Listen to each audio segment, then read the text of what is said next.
Good morning, my dear friends. Happy New Year. বাবা ক্যাবলা, তুই এত ভদ্র হয়ে গেলি কি করে রে? নতুন সাল মানে নিউ ইয়ার।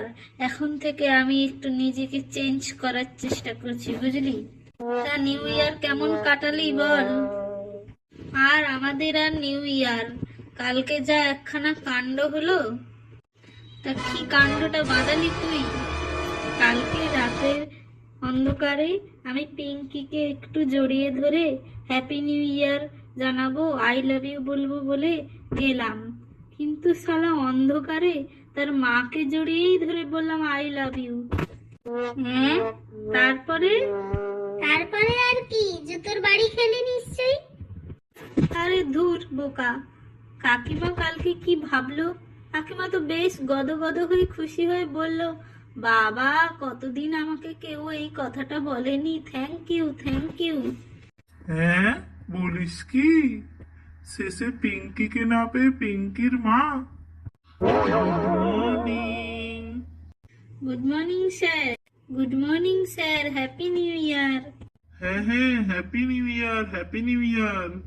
এই শোন ছেলেরা, নিউ ইয়ারে আমরা আজকে একটু নিউ নিউ জিনিস নিয়ে আলোচনা করব, বুঝলি? আচ্ছা বলতো, ইন্টারনেট কি?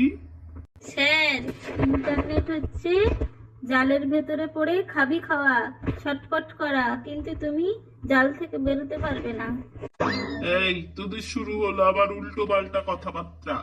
হ্যাঁ, আচ্ছা স্যার, আপনিই বলুন, এই ইন্টারনেটের যুগে মানুষ তো খাবি খাচ্ছে। হ্যাঁ তা ঠিক বলেছিস, কিন্তু ইন্টারনেট মানে কি আমি জিজ্ঞেস করেছি। আচ্ছা বাদ দে, কেবলা বল ওয়াইফাই কি? স্যার, ওয়াইফাই হলো ওয়াইফের বেস্ট ফ্রেন্ড। ওয়াইফের কখন মুড ভালো থাকে, কখন মুড খারাপ থাকে যেমন বোঝা যায় না, তেমনি ওয়াইফাই এরও কখন সিগন্যাল স্ট্রং থাকে, কখন সিগন্যাল উইক থাকে বোঝা বড় দায়। বাহ বাহ, কিসের সঙ্গে তুই কিসের তুলনা করলি? ওয়াইফ আর ওয়াইফাই, তবে তুই কথাটা খারাপ বলিসনি। এটার ভুক্তভোগী তো আমি জানি এই কথাটা অনেকটাই ঠিক। আচ্ছা তোরা ইউটিউব দেখিস? হ্যাঁ স্যার, হ্যাঁ স্যার, হ্যাঁ স্যার, আমরা সবাই ইউটিউব দেখি তো, বাবার ফোন থেকে চুরি করে। আচ্ছা কেবলা, তুই বল তোর সব থেকে কোন টপিকটা ভালো লাগে? স্যার, আমার তো রোস্টিং ভালো লাগে। হ্যাঁ, রোস্টিং মানে ঝলসানো, সেটা আবার কি রে? ইউটিউবে আর ঝলসানো শেখানো হয় নাকি? ঝলসানো দেখানো হয় নাকি?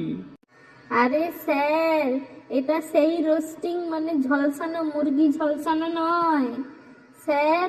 রোস্টিং মানে মানুষকে, ইউটিউবের বিভিন্ন চ্যানেলকে রোস্ট করা, মানে ঝালানো। স্যার, এটা একদম বাজে টপিক। অন্যকে কেন রোস্ট করবি রে বাবা? হ্যাঁ, এত কিছু রোস্ট করার আছে, মুরগি আছে, ছাগল আছে, ফল আছে, সবকে রোস্ট কর।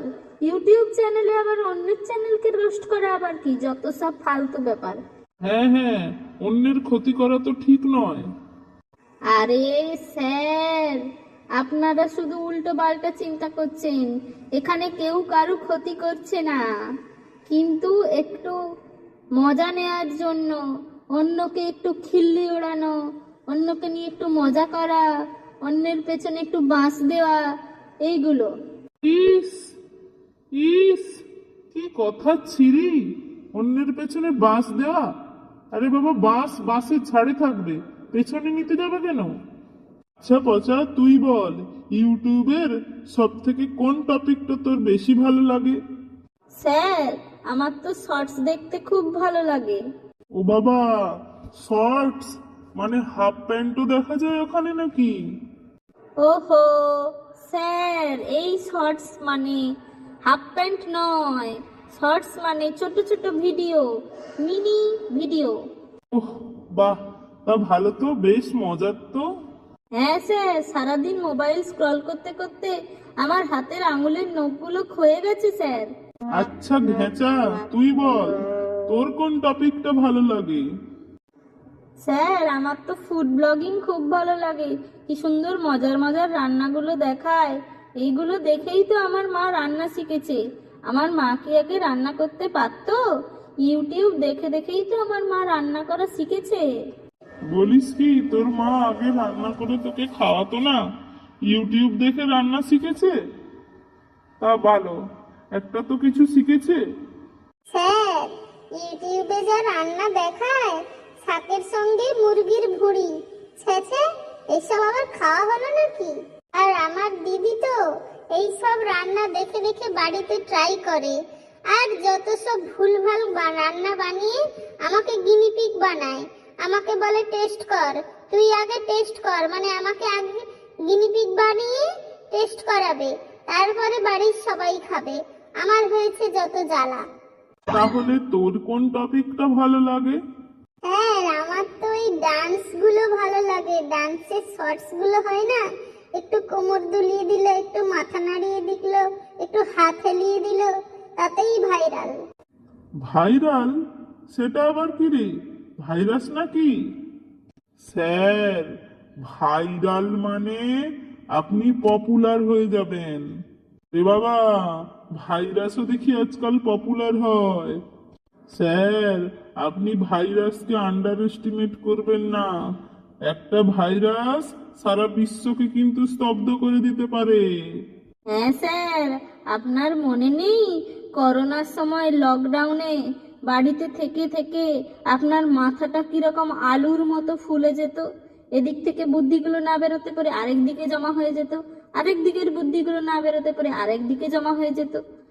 হ্যাঁ রে, ঠিক বলেছিস। লকডাউনে আমার সে কি দুরবস্থা। বাড়ির যত বাসনপত্র, জামা কাপড় আমাকে মেজে ধুয়ে আমার হাতের ছালগুলো উঠে যেত। তার থেকে বাবা এই ভালো আছি, স্কুলে এসে তোদের সঙ্গে সময় কাটাচ্ছি, তোদের সাথে আলোচনা করছি, তোদেরকে পড়াচ্ছি। আর বাড়িতে গেলেই তো সেই কাজ করে করে খাটিয়ে খাটিয়ে মারবে আমার বউটা। দেখছিস, স্যার তার বউয়ের জ্বালায় জর্জরিত। হ্যাঁ রে, তাই তো ভাবি, আমরা স্যারকে এত ফালতু ফাজিল কথাবার্তা বলি, স্যার তো অত রেগে যায় না। স্যার তো স্কুল কোনোদিন কামাই করে না। আসলে বাড়িতে বড় জ্বালা, বাড়িতে এত জ্বালা না সইতে পেরে স্যার স্কুলে চলে আসেন আমাদের জ্বালা সহ্য করবে বলে। এই, তোরা কি গুজগুজ ফুসফুস করছিস?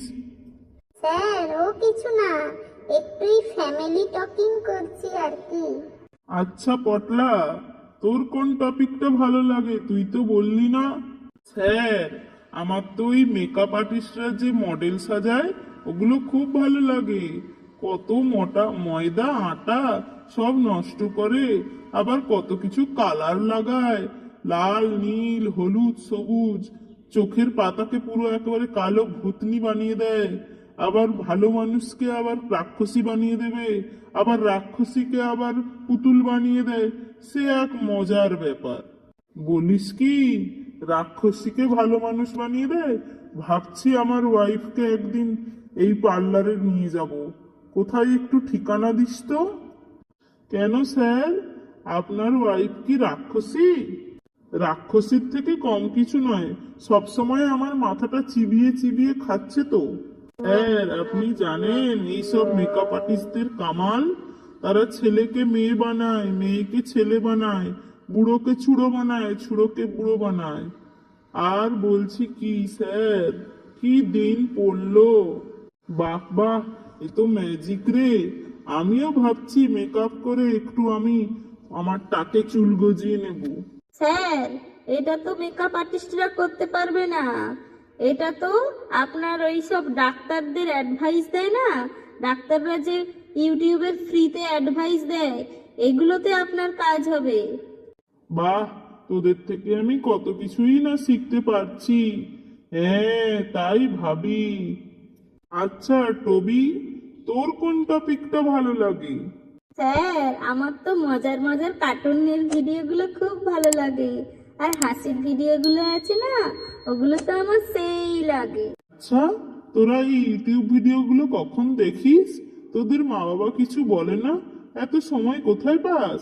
স্যার, আপনিও সময় বের করতে পারবেন, আর লুকিয়ে চুরিয়ে কিভাবে ফোনে ভিডিও দেখতে হয় এই ট্রিক্সগুলোও আপনি ইউটিউব থেকে দেখতে পেয়ে যাবেন। ছোট ছোট শর্টসগুলো হয় না, ওখানে এই ম্যাজিক্যাল ট্রিক্সগুলো সবই আপনি পেয়ে যাবেন। যেমন ধরুন, বইয়ের নিচে আপনি মোবাইল রেখে বইয়ের ওপরে পাতাতে পড়ছেন, মা যখন এলো আপনি বইয়ের ওপরে পাতা পড়ছেন, আবার মা যখন চলে গেল বইয়ের নিচের পাতায় আপনি ফোন দেখছেন, মা তো বুঝতেই পারবে না। হ্যাঁ, আরো আছে, আপনি বলবেন আমার ঘুম পাচ্ছে বলে লেপের ভেতরে ঢুকে যাবেন, দিয়ে ফোনটা নিয়ে ব্লুটুথটা কানে লাগিয়ে আপনি ফোন দেখবেন। স্যার, আপনি টয়লেট যাওয়ার নাম করে টয়লেটে বসে বসে ঘন্টার পর ঘন্টা ফোনও দেখতে পারেন। বাহ, তোদের কাছ থেকে কত নিউ নিউ আইডিয়া পাচ্ছি। তা হ্যাঁ রে, এই আইডিয়াগুলো তো তোরা ক্লাসের পড়াশোনাতেও লাগাতে পারিস, তোদের একটু উন্নতি হবে। স্যার, ক্লাসের পড়াশোনায় কি হবে, এইগুলো শিখে শিখে একটু আমরা বড় হচ্ছি, যাতে আমরা পড়াশোনা না করলেও ইউটিউবে ভিডিও তৈরি করে অনেক অনেক টাকা ইনকাম করতে পারি। বাহ বাহ, গুড আইডিয়া। বাহ, নতুন বছরে নতুন নতুন কিছু আইডিয়া পাচ্ছি তোদের থেকে। খুব ভালো, খুব ভালো। আচ্ছা, ঠিক আছে, আজকের মতো তোদের ক্লাস এখানেই শেষ। আর বন্ধুরা, এতদিন আমার ছাত্ররা আপনাদের বলতো আমাদের চ্যানেল সাবস্ক্রাইব করতে, এখন আমি আপনাকে বলছি এই ধরনের নতুন নতুন ট্রিক্স আর এই ধরনের নতুন নতুন মজার ভিডিও পেতে আপনারা আমাদের চ্যানেলটি সাবস্ক্রাইব করুন, কমেন্ট করুন, লাইক করুন আর শেয়ার করুন।